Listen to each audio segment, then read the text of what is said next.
Hi, everybody, and welcome to this week's episode of Rights for Women. This week's episode is a Heart of Writing podcast. So just in case you're new to the podcast, each month I feature a Heart of Writing, Craft of Writing and Business of Writing episode, along with a new release feature author of the month. Today's guest is Bella Mahaya Carter, a US author, creative writing teacher, empowerment coach, and speaker who helps writers and others experience greater freedom, joy, and peace of mind. But just before we get to chatting to Bella on the Convo Couch, I wanted to give a shout out to some new Patreon supporters.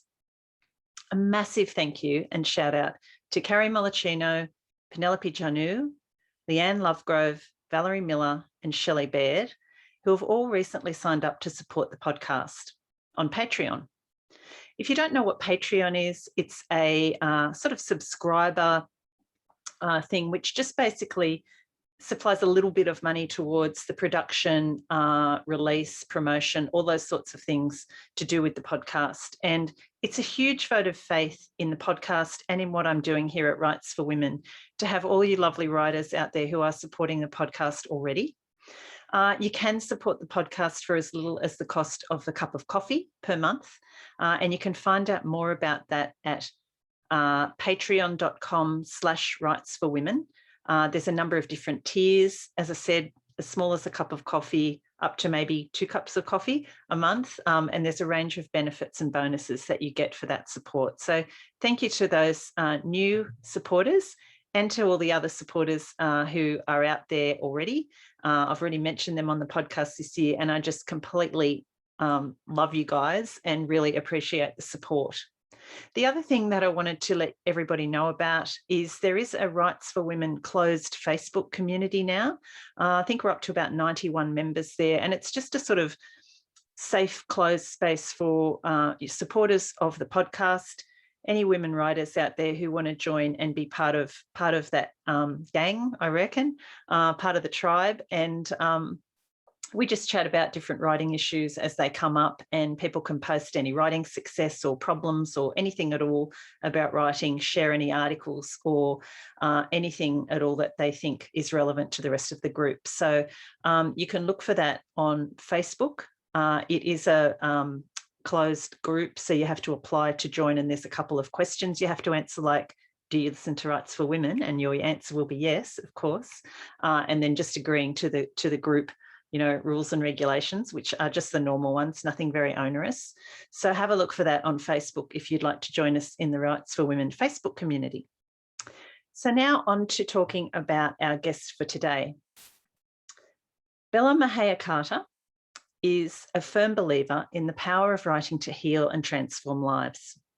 Her work is informed and inspired by a passion for spiritual psychology, and her new book, Where Do You Hang Your Hammock? Finding Peace of Mind While You Write, Publish and Promote Your Book, has just been released. It's an invaluable resource that encourages authors to rethink their ambitions and trust their heartfelt passions and purpose and values in the journey to becoming or continuing on as authors. All a perfect reason to invite Bella to join me today on the Convo Couch for this Heart of Writing episode. It's a pleasure to have you on.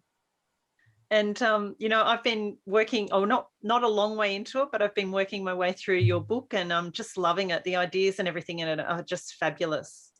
Yay, birds of a feather, Yeah. I mean, yeah. I love what you do, and I'm so happy that you're enjoying what I've done in the book. Oh, fantastic. And look at you with all those gorgeous books behind you, and your book poster and everything. It's fantastic. That's why I asked, are you going to broadcast the video? Yeah, well, definitely. So it goes out mainly as a podcast, but I've also now got a Rights for Women YouTube channel. So people are starting to find it on there, and it's starting to pick up an audience. Yeah. Great. Tell me, how long is this interview? I usually go around 40-ish, give or take. Does that sound okay for you? Yeah, that sounds great. I just wanted to have a sense of it sometime. I had an interview earlier in the week. I guess it was, today's, what is this, Wednesday? I guess it was Monday. I had an interview and it went on for an hour and 15 minutes. Oh, really? Like, oh, wow. Most of them are 30 or 40 minutes. Yeah. I mean, sometimes, we get a little bit carried away with tangents and things that might go a little bit over, but I aim for around 40 minutes. I think that's good for the guests and good for the listeners. So, Yeah, perfect. yeah. And is the sound quality okay? Yeah, I'm hearing you really clearly, and the picture's great. So, yeah, it's all good.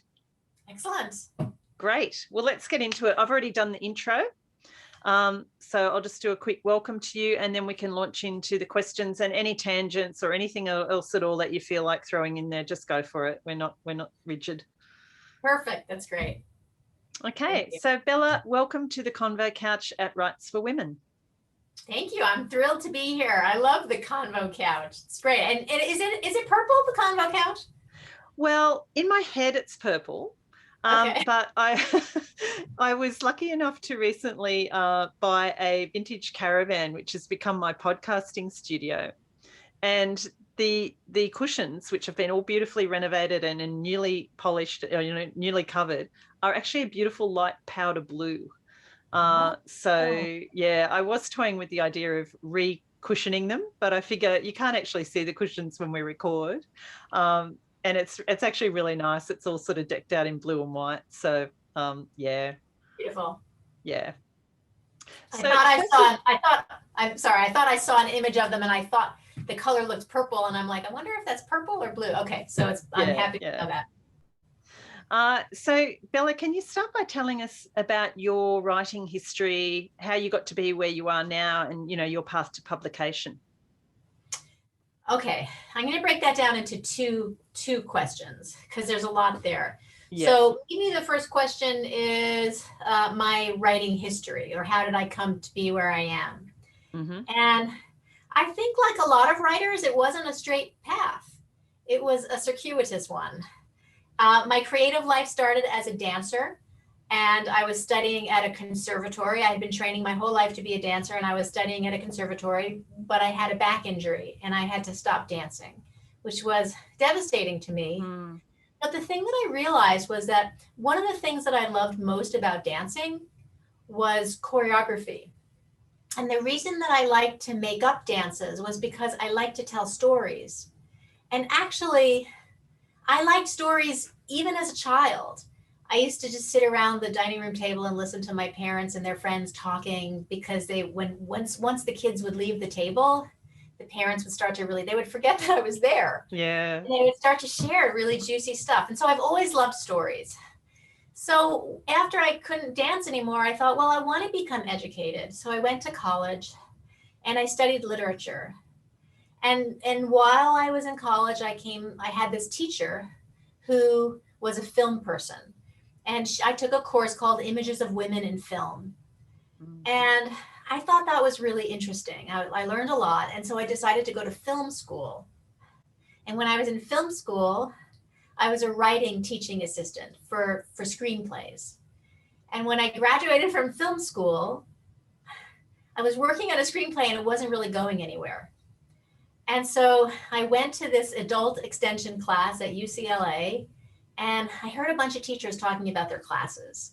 And there was this one man who got up. He was teaching a poetry class, and I knew very little about poetry. And he read a poem about menstruation. And what was really remarkable about it was that it was insightful, it was tender, it was sensitive, it was smart. And I thought, any man who could write a poem like that is someone I want to study with. So I don't care what he's teaching. I'm just going to take his class. Oh, great. His name was Jack Grapes. And I stayed in his class for 5 years. And what I learned was that he would say, it doesn't really matter what you're writing. Like, it's a poem if you break the lines like this. It's an essay if you don't. And so his message was, excavate the depths. Show up. Go deep, don't perform. You don't need to perform here. Be who you are and speak the truth. And that was an incredible thing to learn. Then I started writing all sorts of things and experienced many years of rejection and heartache. And as I look back, I realized, I really didn't know how to write. I mean, I'd gone through my schooling and university, but and I could write an academic paper, but there was so much to learn about the craft, and it took time to learn it. Mm. And then I just kept doing it. I kept working, I kept writing because I had to. I couldn't not write. And eventually I met a woman who was an acquisitions editor at Seal Press, which is a feminist press in America.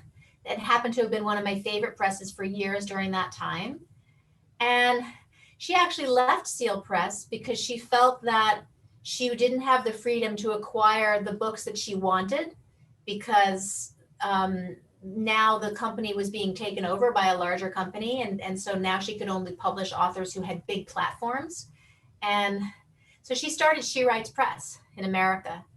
And I started working with her 10 years ago and never looked back, and have published with She Writes, and have published happily with She Writes Press. This is my second book with She Writes Press, my third book in the world.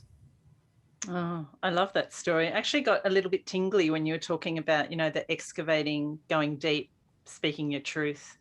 I think that's such an important part of that whole writing process, isn't it? It really is. It's also incredibly liberating.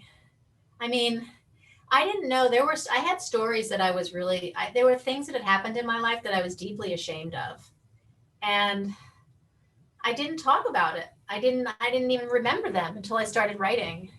And they started coming. And when I started writing about some of these things and sharing them with other people, it was astonishing to me that people said, "Oh, wow, I can't believe you wrote about that. I had a similar experience." And then I really just slowly over time, it just became a process of letting go of shame, letting go of pain, letting go of a lot of stuff that I think, if I had kept it inside, it would have caused sickness. Mm. And was your first book, Bella, a memoir? No, my first book was a poetry book. Because remember, I was studying with that teacher who was a poetry teacher. So my first book was poetry, although all of the poems are very narrative in nature. And by narrative, I mean they all tell a story. Right. Yeah. And they're very, it's easy to understand. It's not abstract. It's not language poetry. It's not, you don't read it and think, what's this about? It's like you read it and you hear the story and you get it. Okay. It's called Secrets of My Sex. It's called Secrets of My Sex. And right. And sex means both gender and genitals. Great. I'll be looking out for that one. Can you tell us about where the inspiration and the title came from for your current book? Yes, I'm happy to do that. So my editor, who is also the publisher at She Writes Press, her name is Brooke Warner. And some time ago, she said to me, you ought to turn your blog into a book. And I couldn't really imagine why that was a good idea. And I didn't really think about it until I was done with my memoir. And then I thought, well, it could be interesting to revisit what I've been keeping my blog for 10 years. And my blog was really, the purpose of my blog was to provide inspiration for writers and seekers of health and happiness. That's kind of how I thought about it. And I took a look at, looked at my blog posts, and then I realized that I had over 200 blog posts, and I began to see a pattern emerging. I began to see that most of what I'd written, not all of what I'd written, but most of what I had written fit into one of 5 categories: dream, nourish, write, publish, and promote. So I took the different pieces and I kind of I put them in the right place where I thought they belonged within those categories. And then I read it and I realized, you can't really just string together a bunch of blog posts, because that doesn't work. What was missing was an organizing principle, a thematic structure to hold everything together. And then something happened in my life and I realized, this is what this is all about. And what happened, I'll tell you a story. This is what happened. About 10 years ago, my husband and my daughter for Mother's Day gave me this wonderful gift. It was a hammock. And I loved the gift, but I didn't know where to put it. I did have a big backyard, but I often hosted literary salons there, so I didn't want to put a hammock there. But finally we decided, there was an old tool shed on the side of the house and we didn't really use it very much. So we emptied it and we demolished it and we set up the hammock in this beautiful, lovely, shady spot on the side of the house. And then one day, yeah, I see you're nodding your head with recognition because you've read the introduction to my book, which tells this story. It's a great story. It's a really good story. So I'm going to give you a condensed version. So one day I get into my hammock after years of enjoying my hammock. I get into my hammock and I notice that something is different. I'm not quite sure what it is, but I know it's not good. I look up and I realize that the branch that provides the shade to my hammock has been cut down. So my neighbor has this big tree on his side of the property and there's a fence and there's a hole in the fence and the limb goes through the hole and provides this beautiful shade to my hammock. So he cut this limb without asking, without letting us know. And he had no idea what he had done, of course, but I was pissed. And I thought, I'm just ruined. Like, I don't know what to do. I tried different things. I tried going out there with like sunscreen and a white sheet. Nothing worked. My husband came up with good ideas like, oh, we could put a shade structure. No, I don't want to look at plastic. I want to look at the sky. Yeah. He kept coming up with one idea after the next, and I kept shooting him down. And for most of that summer, I just avoided my hammock. And then one day at the end of the summer, I just thought, you know what? I really need to get into that hammock. So I tore down a rotting redwood trellis. I dragged the hammock to a very close by, but just under a piece of shade, got into my hammock. I looked up and I said, whoa, why didn't I do this sooner? It's beautiful. And the reason I hadn't done it sooner was because my mind was fixed. I thought the hammock had to be in that spot. I've since, by the way, moved the hammock many, many times and have discovered that there isn't a bad place in my yard for the hammock. I move it all the time. And so what this has to do with writing and publishing is that for years I clung to this notion that to be a legitimate author, my publishing journey had to look a certain way. And what I discovered was it wasn't unfolding. My publishing journey wasn't unfolding in accordance with my dream and my expectations. And so I had a choice. Do I take advantage of the opportunities that are in front of me and build from there, or do I give up? And I chose the former and not the latter, and I have never looked back, and it's been a wonderful, wonderful journey. Yeah, as I said, I love that story, and I love that whole idea of that change in perspective. You know, that the hammock being the metaphor for that looking at things differently. And yes, and that is the primary metaphor. And I also like to think of it in terms of not blaming other people for our disappointments, because this led to this led to a book, this story, right? Yeah. And there's always a way, and it comes from inside of us. It's no matter what the circumstances are, how we respond to them is everything. Yes, very, very true. So, Bella, you talked about how you pulled ideas together from your blog. And of course, all of that is based on your own life experience, your own experience as a writer and in the publishing world.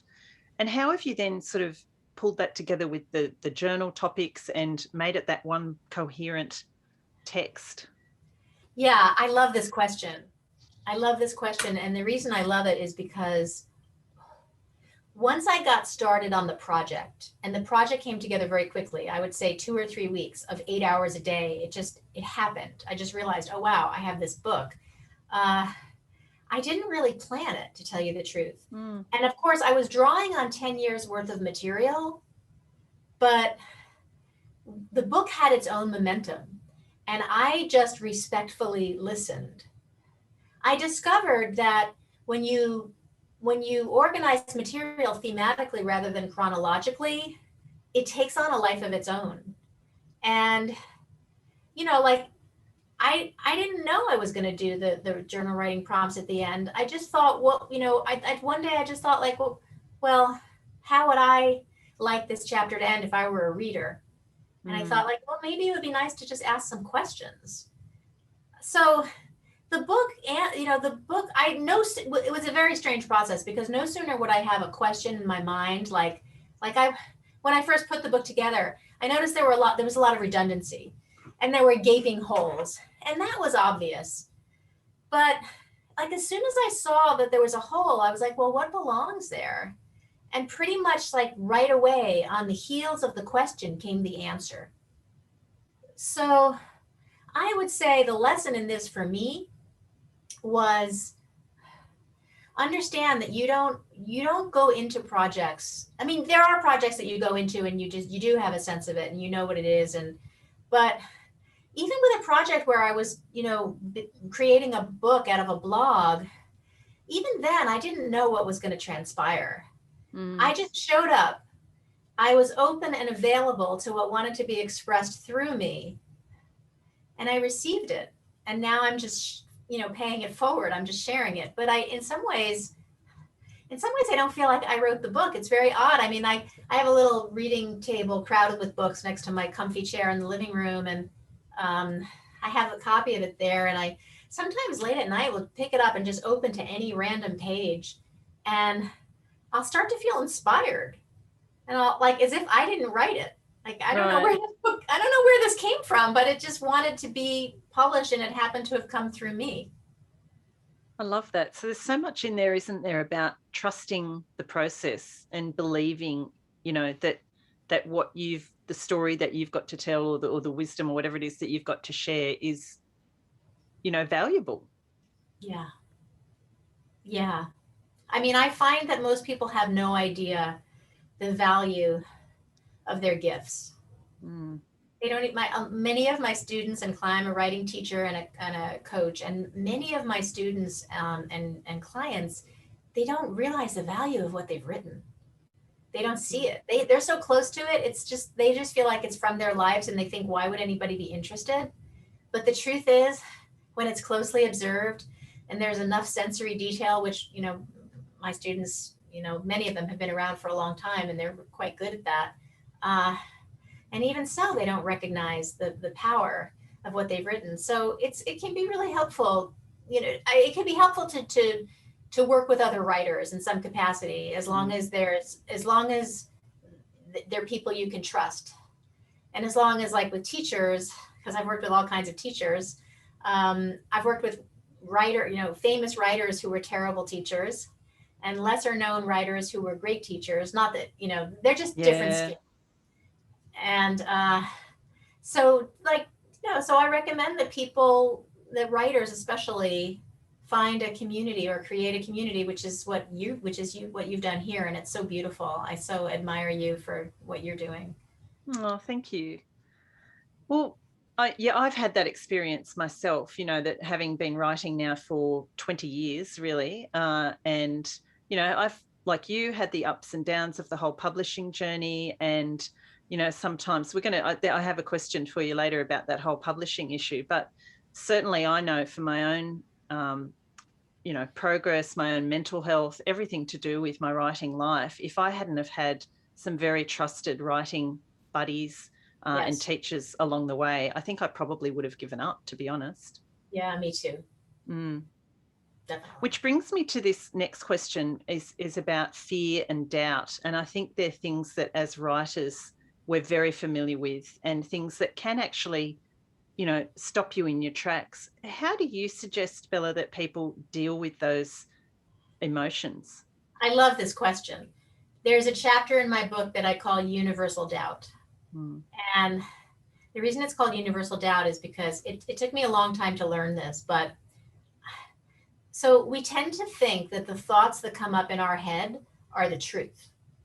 And writers and most creative people have a lot of insecure. Actually, I'm not gonna qualify it. Most people have quite a bit of insecure thinking. The problem is that we like that this thinking comes from conditioned thought that maybe was seeded when we were children and we needed this kind of thinking to survive, but it's no longer useful. So the first trick is to just try to be a neutral observer of your thoughts. And if you can't do that, because that maybe takes some practice, definitely takes some practice.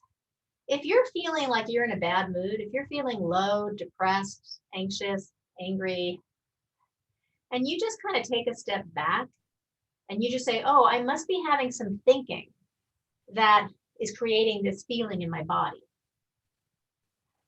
And you just take a step back and you just like set an intention to sort of be able to see what some of that thinking is. Then you don't fuse with the thinking.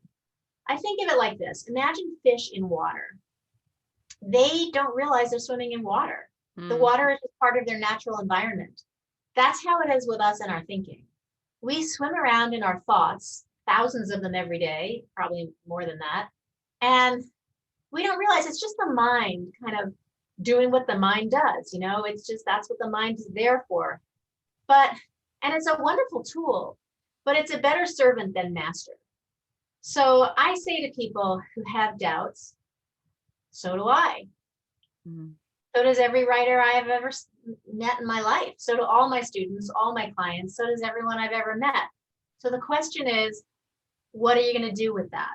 In other words, what kind of a relationship do you want to cultivate with the part of you that says, I'm not good enough. No one will care what I have to say. I'm just a mom. You know, I have nothing of value to offer the world. So it's not that those thoughts are there, that's the problem, because those thoughts can be there. But what are you going to do about it? My mom used to say that when she was around really talkative people that she didn't like very much, she would tune them out. Just tune them out. You know, like they're there. Okay, I acknowledge that they're there, but I don't have to pay attention to them. And I certainly don't have to take what they're saying to me, the hurtful, limiting things they're saying to me. I don't have to take those personally. And that's why I call it universal doubt. Because the minute you can see that this isn't personal, this is in fact universal. This is something that we all have going on inside of our heads, and it's just the way it is. Then you're in a different, you know, then that's a game changer. You're in a different position. You're not, you can't be hijacked by those fearful, doubtful thoughts. It's a little bit like Elizabeth Gilbert's story in Big Magic of, you know, having that inner critic and being a passenger in the car. I love that. That's one of my favorites. Yeah, and just saying, yeah, well, thanks for coming along for the ride, but I'm not really interested in where you want to take me, you know. Exactly. And she goes further and she says that she said, anytime I start a new project, I know that fear will come along for the ride. And that's just a given. Whenever we're starting something new or we're stepping out of our comfort zone, fear will be present. So she says, so I let fear, you know, if fear is on its best behavior, it doesn't have to sit in the back seat. It can sit in the passenger seat. That's right. But it's not allowed to navigate. And fear is also never allowed to take the steering wheel. And unfortunately, for me, for many, many years, fear was driving the car. And that's what happens to a lot of writers. And they don't know that's what's happening. And it prevents them from writing. Yeah, absolutely. And I think that's where the importance of journaling comes in, isn't it? You know, you do recommend, I guess, in your book, you know, just by having the prompts there and, you know, here's some journal topics at the end of each little section, things for you to think about. So how is that something that you've done for a long time as a writer yourself, sort of use journaling to process thoughts and to come to terms with different emotions? Absolutely. For me, journal writing keeps me honest. There was a time when I was working on my second book, on my memoir, Raw, My Journey from Anxiety to Joy, where we had 5 family deaths in 3 years. I was the executor of my mom's estate. It was contentious. I was in the middle of a family fight and I developed an anxiety disorder and I was afraid to leave my house. And I had to stop working on my book. I fought, but in actuality, I was writing in my journal because I had to, because I needed it to be my friend and my.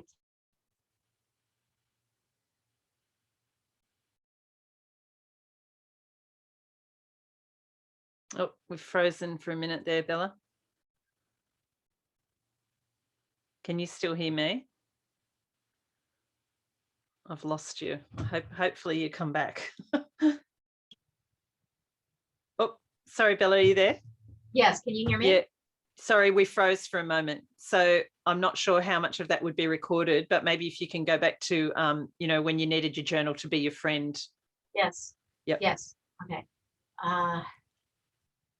So even though I wasn't writing, and I would sometimes beat myself up because I wasn't writing, because I wasn't working on my memoir, I was in fact writing. I didn't consider it writing, but I was showing up regularly in my journal, maybe a couple of times a week, just writing in my journal. And much of what I wrote in my journal during that time actually became the final section of my book. I didn't know it at the time. I really believe in journal writing. I think it's a valuable practice. It's a place where you get to just practice. You get to show up. You get to just have no expectations. You get to see what's on your own mind, because I oftentimes have no idea what's on my mind until I start writing whatever's there out. However, I will say that I don't really believe in telling anybody else what to do. And I don't believe that I know what's best for anybody else. I know what works for me. I know journal writing works for a lot of people. I was interviewed last week by a New York Times bestselling author who's written like 7 books. And he said he's in a writing block right now. He's in a writer's block right now. And he said, what would you say to that? What would you tell me to do about that? And he said, and don't tell me writing your journal, because I don't believe in that. Like, I tried that and didn't work, And so I talked to him about the thinking that must be going on in his mind, and about cultivating a different relationship with that thought. And he really liked that answer. What I didn't say to him was, maybe the expectations you set for yourself, since you're such an accomplished writer, maybe the expectations that you brought to your journal were too high. Because he said, like, I tried that and it didn't work, and I wasn't going to go into it deeper with him in the interview. But if he'd been a client, I would have said, oh, that's interesting. Tell me what happened. And he might have said, well, I just couldn't do it every day. And I would say, there's no law, there's no rule that says you have to do it every day. It's a tool, and it's just available and it's at your disposal. It's just a place where you can be, where you can write freely. And he's a super smart guy, so I have no question that there would be tons of thoughts just pouring out of him. But he probably was judging himself and his process and thinking, this doesn't work. And I think it's like so many things with writing and life, isn't it? It's, if you try something and it doesn't work for you at that time, fair enough. But sometimes if you go back to things too and try them at a different stage and place in your life, it does have a different result for you. Right. Absolutely. Yeah. For me, it's been a very valuable tool, and for my students and clients as well. And I've worked with hundreds of writers over the past 10 years, and it's pretty effective if you can just get out of your own way and give yourself the freedom. And even just, even I tell people that are just starting, I say, well, what's a comfortable amount of time for you, to show up to your writing? Like, maybe it's 15 minutes 2 times a week. I get them to try to get very specific with a commitment. And then we see, like, well, how did that work for you? Usually what happens with most people is the hardest part is sitting down to write. So they'll say, okay, I've got to do my 15 minutes. And then they're 15 minutes in and their timer goes off and they're like, well, I'm not going to stop now. So then maybe they're writing for an hour, but it is okay to stop after 15 minutes. Yes, definitely. And it's that whole thing, isn't it, that like you say, there's no hard and fast rules about this. It's trying things out, seeing how they fit for you, and then, trying something different and just playing around with things. Exactly. So Bella, what about this whole world of publication that we're in, or that we can find ourselves in? There's many writers dream of having this published author career. The big goal for many of us is to write that book, find an agent, find a publisher, get the book out there, and then you're set. You're sort of off on your writing, your publishing career. But that doesn't always work with the realities of the traditional publishing world, at least. I don't think. How do you find, or how do you suggest authors sort of navigate that path? I love this question. I talk a lot about this in my book. I have a whole section on publishing in the book. And what I want to say is, I don't believe that there has ever been such a wonderful time as there is now to be an author, to be a writer. I mean, a writer is a person who writes, an author is a person who shares what they write, right? They go public with their writing, okay? Publicare in Latin is to publish, right? So I believe that anybody who wants to today can make the transition from writer to author. And in terms of how you go about doing it, there's so many, I mean, there's traditional publishing, and so traditional publishing is getting an agent and getting a deal with a major publisher and being paid in advance. Although a lot of publishers today aren't even paying advances. They're cutting hybrid deals under the table, and all sorts of things are going on. And there's not really a lot of money for publishers today for publicity campaigns for authors. And so they have to attract publishers today, traditional publishers today have to attract writers with big platforms, writers who can sell thousands of books, because otherwise they lose money, and they've been losing money for a long time. So that publishing model is, some people think it's not sustainable. When I was working on my memoir, there's a component of that memoir that I was having chronic stomach problems, and the book is about me trying to get to the bottom of my chronic stomach problems and cure them. And I realized that, so when I was shopping the book, so one of the things I did was I went on this raw food diet for 5 years, and it was pretty amazing. But it wasn't the panacea I had hoped for. But when I shopped that book to agents, I got the same comment, which was, build your platform as a raw food expert. And I wasn't interested in doing that, because the raw food component was a very, very small piece of what I wanted to talk about. Really what I was interested in was just expanding consciousness and creativity and personal transformation and growth. And the physical piece was just one piece. There was also a mental piece, a psychological component, and a spiritual component. And that's just not who I was. And so I wasn't interested in that. So I said, well, come to think of it, this was with my book proposal. So I said, screw it, I'm just going to write the book. And I wrote the book, and it was an amazingly transformative experience. And when it came time to shop the book, I kept dragging my feet. I didn't want to shop the book because I knew what had happened when I was shopping the proposal. And I didn't want that. And I wanted to publish sooner than later, and it just wasn't what I wanted. So I was lucky to find She Writes Press, which is a hybrid press. And what that means, and there's different kinds of hybrid presses. What is that organization? The Independent Book Publishers Association last year put out a list of criteria defining what a legitimate hybrid press is, which is different from a vanity press. And a vanity press pay to publish, but this is different. In this case, you're number one, with this particular press, you get traditional distribution.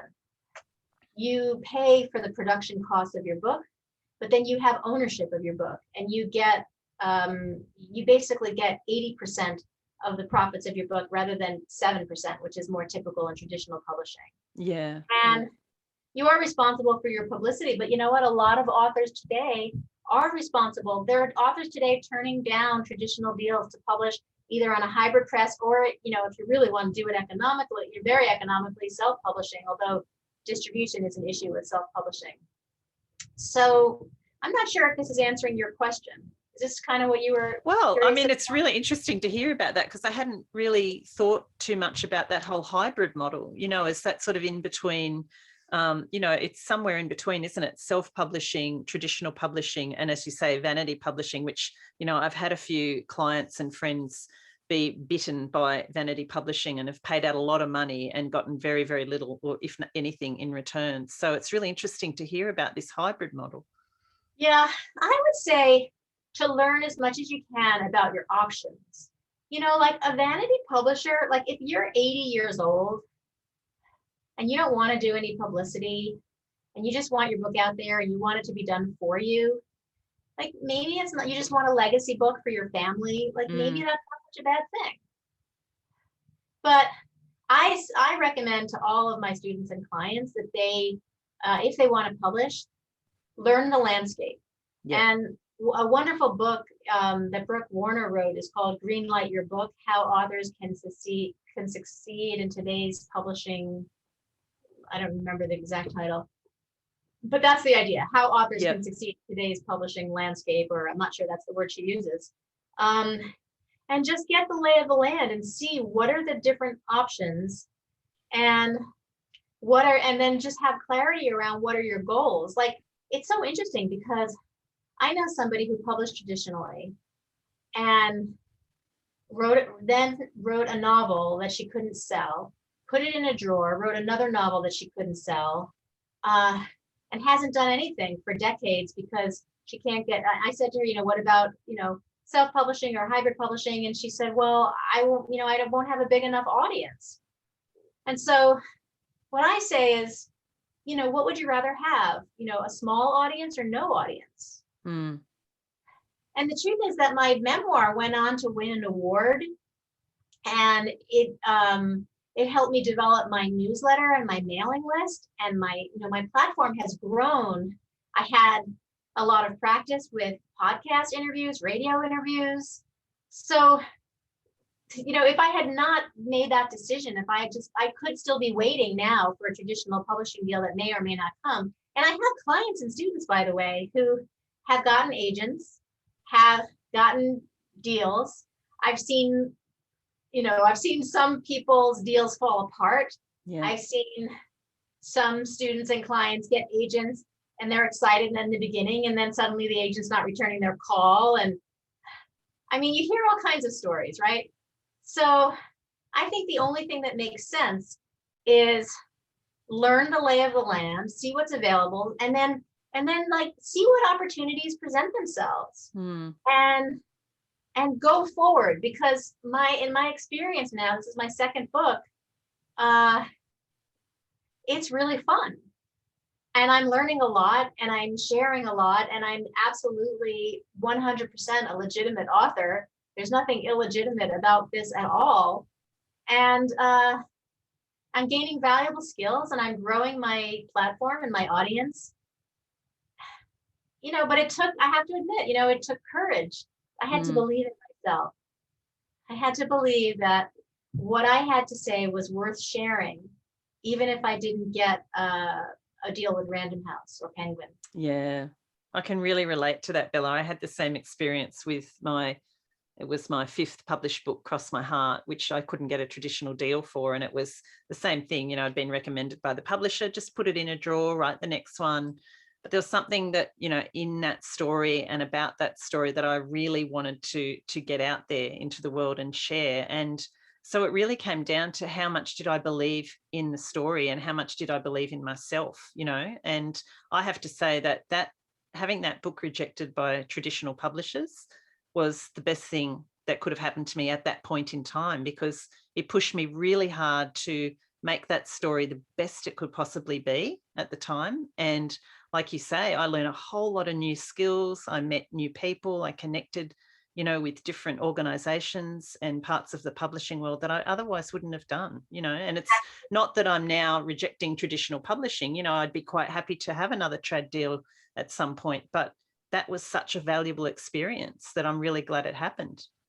Yeah, absolutely. Yeah, I feel that way. I would say to people who are considering going indie publishing, and by indie, that hybrid publishing and self-publishing falls under the umbrella of independent publishing or indie publishing, I would say if you make that choice, and if you want to have a career as an author, make sure that you hire the right kind of help. Yes.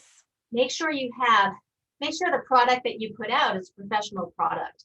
I don't know about you, but when I get a book and I open it and it has, spelling mistakes and grammatical errors, and it's sloppy and it's poorly produced, I'm not interested. Yeah, no, I 100% agree. So editorial involves first developmental editing, which is the big picture of the story. How's that put together? Copy editing, which is the grammar and the spelling and usage, and then of course proofreading. And these should all be go to people with skills, people who are trained and be professionals. It shouldn't go to your mother unless she's a professional editor. Like it just shouldn't go to a family member or a friend. I mean, maybe friends can proofread for you at the very end. And then also to work with professional book designers. One thing I loved about She Writes Press is that the publisher, Brooke Warner, she was an acquisitions editor at a traditional house for many, many years. So she knows what a book cover is supposed to look like. She knows, so I loved being in that collaborative process. I don't want to put it in the past tense. I love being in that collaborative process with creative professionals. Yeah, me too. It's great. It's really, really rewarding. Well, Bella, we've talked about journaling as definitely a little gateway, if you like, almost into writing and into what you want to write, and just in terms of processing different thoughts and feelings. But you do talk in the book about quite a lot of other practical suggestions for actually, getting to the page, getting words down. Could you run through a few of those for us? Yeah, maybe it's because I come from a dance background, but I think it's really good to get in touch with your body in some way or another, whatever that looks like for you. So for me, it can look like just sitting down and taking some breaths, just like breathing, like just like 10. Okay, right now I'm going to just take 10 breaths. I'm going to just relax and take 10 breaths. Just to slow myself down. Other physical activities, walks are great. Any kind of movement can be really helpful. I think I mentioned slowing down earlier. I think slowing down is really valuable. I think that we tend to move very fast, especially in our minds. So I'm sitting in this chair right now and I'm completely here, but I could also just not be here. My mind could be somewhere else. And that happens. So to cultivate an awareness about slowing down, and then I would say, like, don't fight whatever it is you're dealing with. Like maybe, you have those voices that are saying this isn't any good. And I would say, like, don't fight with those voices. Just recognize you don't have to believe them. And then I would say, focus on authentic self-expression. And authentic self-expression is expression that comes from here. I don't know if you can see me, I'm holding my heart. Yeah. It comes from the heart. It comes from your essence. It comes from something bigger than your thinking mind. And see if you can connect with that part of yourself. Sometimes it helps me just to put my hand on my chest like this, and to maybe even close my eyes and to just sort of go inward and be quiet. But people have different ways of connecting with that place. So I would say it's about slowing down, giving up the fight. Sometimes we're fighting with ourselves and we don't even know we're fighting with ourselves. And then just to kind of drop in and know that it's all okay. Wherever you are, it's okay. And let yourself be where you are. Don't fight it. And eventually it will shift, especially if you're stuck, because everything shifts. Nothing stays the same. We're in perpetual motion. And so is our thinking. Yeah, really important things to remember, aren't they? Bella, there's some fabulous prompts in the book. We've talked about the journal topics and things, and a lot of questions that are there for us if we choose to ask them of ourselves as part of reading and working through the book. What do you think is the most important question a writer could ask herself or himself? That's such a good question. I'm going to say that the most important question is, who am I? And I deal with this in the first chapter of the book. So it took me a long time to realize that I am not my gender. I am not my race. I am not the roles that I play as a wife, as a mother. I'm not the house that I live in or the car that I drive.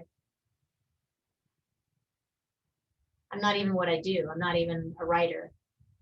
So, who I am is much deeper than that. And who I am is the same as who you are. And it's the same as who everybody is. We're these deep, knowing souls. And so for me, knowing that helps me not get so trapped in the illusions of success. It helps me release some of the old expectations, my conditioning. Knowing this means I no longer have to jump through hoops trying to prove myself to anyone. Knowing this means there's no such thing as not being good enough. Knowing this means that I'm not better than anyone and no one is better than me. So this totally levels the playing field, right? Yeah, So it does, doesn't it? If somebody else gets a great deal with Penguin, they're not better than me. And they may not even be happier at the end of the day because they maybe don't have a say in what their cover looks like. And maybe there's a lot of pressure to sell books and the books aren't selling. And then, that's an unfortunate situation. So I guess what I'm trying to say is, from the perspective of we're all equal, we're all the same, we're made of the same stuff. We all bleed when we are cut. Then there's just showing up and doing the work that we love to do, that we need to do with all of our hearts. And that's the part, or that's the person that as a writer we're connecting with in the reader, isn't it? It's right. that same soul, if you like, that we're connecting with when we're trying to get across what we want to get across to the reader. That's right. I love that you said that. That's beautiful. That's such a great observation. Not just struck me as you were saying that. So you do talk, you've talked in the introduction of the book about moving your hammock and how, it gives you different perspective, it gives you different views of things, it opens up new ideas and things like that. And there is that whole metaphor going on in the book. Why do you, and I guess I'm sort of explaining the answer almost, but in your words, why do you think it's important that we do move that hammock every so often? Because life itself is constantly moving. Life itself is constantly moving. We are constantly moving. Life unfolds in the moment, and it's all happening in a state of flux. So when we become attached to the way things are, and we're unwilling to move, it's tantamount to being unwilling to live. Yeah, that's a really good place for us to wrap up, I think, Bella. I mean, there's so much we could talk about, and I just highly recommend to everybody that they grab a copy of the book. And there's so many things in there that just are so important to think about and to work through, and that can be really, really helpful, I think, to our writing lives and just life in general. So where can people find you, and where can they find copies of the book? Yeah, the book is available wherever books are sold. They can find me. I'm actually. They can find me on my website, which is www.bellamahaiacarter.com. I'm also offering a free gift to your listeners as a thank you, so they can go to my website and they can get a hold of my article, which this article doesn't appear anywhere else. It's called 10 Ways to Nurture Yourself While Writing. And so if they go to my website and they sign up for my newsletter, and let me just tell you what my newsletter is. So once a month, I write a piece like these chapters in this book, and I share them. And my hope is that what I share with people is informative, supportive, and inspirational. So that's how that works. I'm also I love my Instagram feed. I'm also on Facebook, and those are the places to find me. I have I have 2 upcoming writers circle, a Wednesday and Thursday. The Wednesday is full, but I have some openings in the Thursday class, and I've had some people from Australia in my class, and fantastic. I have one right now. So do you do online classes, Bella? I do. Yeah. Great. Yeah, and I have people from the United States, Australia, England, and Canada in my classes. That's fantastic. The wonders of technology, isn't it great? Oh, it's amazing. I used to do my classes in person, and then I saw that people wanted to participate in my writing circles who were not local, like other side of the country in America. I'm in California, so people in New York and New England wanted to take my classes. So then I started an online. First, I started a a class with the telephone online, and then it moved to Zoom. And then, when the pandemic hit, it just became exclusively on Zoom. And so that's where I am now. And I would love to hear from your listeners. If they're listening to your show, then I want to meet them, because I know they're people who I can relate to. Oh, fantastic. Yeah, we're developing a great community here at Rights for Women. So it's lovely to have you as part of that. It's been such a joy to talk to you, Bella. And if your newsletter is anything like your book and your blog, then yeah, definitely I highly recommend that to everyone. So I hope the book goes really well. And yeah, I'll definitely be signing up and finding you online. So congratulations. Thank you so much. I love being here with you, Pamela. And thanks for the great work you're doing. Oh, thank you.